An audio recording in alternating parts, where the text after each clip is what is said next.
In the lineage of humanity, Adam, created in the image of God, fathered a son named Seth. Seth, like his father, carried the divine likeness, and through him a long line of descendants emerged. These generations are recorded with remarkable detail, each patriarch living for centuries, fathering sons and daughters, and then passing from the world. From Seth to Enosh, from Enosh to Kenan, from Kenan to Mahalalel, the years unfolded, marked by faith and continuity. Mahalalel begot Jared, who in turn fathered Enoch, a man distinct in his walk with God. Enoch's story is extraordinary. He walked faithfully with God for 365 years, and then he was no more, for God took him away. His departure stood as a beacon of divine favor in an age marked by mounting wickedness. Enoch's son Methuselah lived longer than any man, reaching 969 years, and his son Lamech fathered Noah, a man destined to alter the course of humanity. In those days, as men multiplied on the earth, wickedness and corruption spread. God observed the thoughts of humanity, which had become continually evil. Regret filled his heart, and he determined to cleanse the earth. Yet Noah found favor in God's eyes, for he was a righteous man, blameless among his generation, and he walked faithfully with his Creator. God revealed his plan to Noah, instructing him to build an ark of cypress wood, a massive vessel designed to preserve life. God's covenant with Noah was to shield him, his family, and pairs of every living creature from the coming flood. The earth's wickedness would be swept away, but life would endure through this faithful servant. Noah obeyed. He built the ark precisely as God commanded, a monumental task of faith and perseverance. When the ark was complete, God instructed Noah to gather 7 pairs of clean animals and 1 pair of every unclean animal, along with sufficient food for all. Noah, his wife, his 3 sons, Shem, Ham, and Japheth, and their wives entered the ark, and God shut the door behind them. The heavens opened, and the earth released its fountains. Rain fell for 40 days and 40 nights, covering even the highest mountains. Every living creature outside the ark perished. The waters prevailed for 150 days, but God remembered Noah and all who were with him in the ark. A wind blew over the earth, and the waters began to recede. Months passed, and the ark came to rest on the mountains of Ararat. As the waters continued to abate, Noah sent out a raven, which flew back and forth until the earth dried. Later he released a dove, which returned, unable to find a resting place.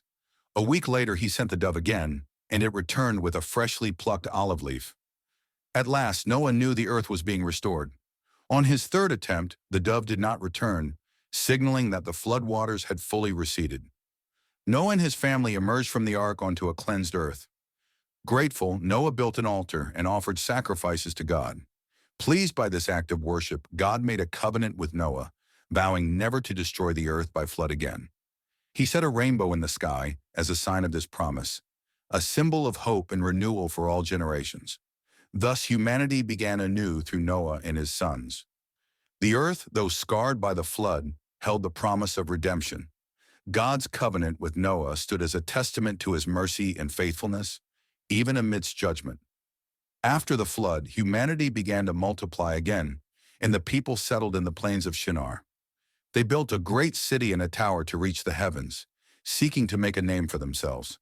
But God confused their language, causing them to scatter across the earth, fulfilling his command to fill it.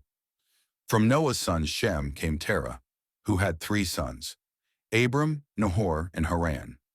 After Haran died, Terah took Abram, his wife Sarai, and his nephew Lot, and they set out for Canaan but settled in Haran, where Terah died.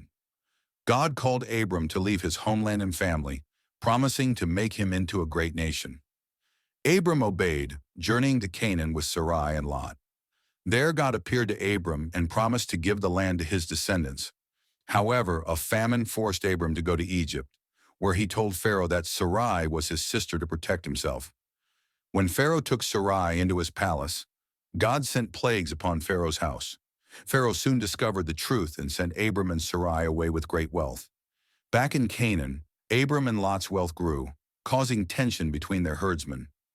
Abram offered Lot the choice of land, and Lot chose the fertile Jordan Valley near the wicked city of Sodom, while Abram stayed in Canaan. God then promised Abram that his descendants would inherit the land, and his offspring would be as numerous as the dust of the earth. Soon after, war broke out between local kings and Lot was captured. Abram gathered his men and rescued him. On his return, he met Melchizedek, king of Salem, who blessed Abram. In gratitude, Abram gave Melchizedek a tenth of everything he had recovered. He refused the spoils offered by the king of Sodom, saying he had sworn not to accept anything from him. God appeared to Abram in a vision, reassuring him that he was his protector and great reward. Abram expressed concern about being childless, and God promised that his descendants would inherit the land and be as numerous as the stars. Abram believed God, and it was credited to him as righteousness.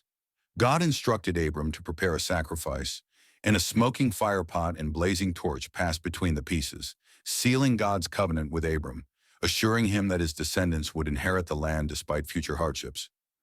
Don't forget to subscribe for more inspirational stories and reflections.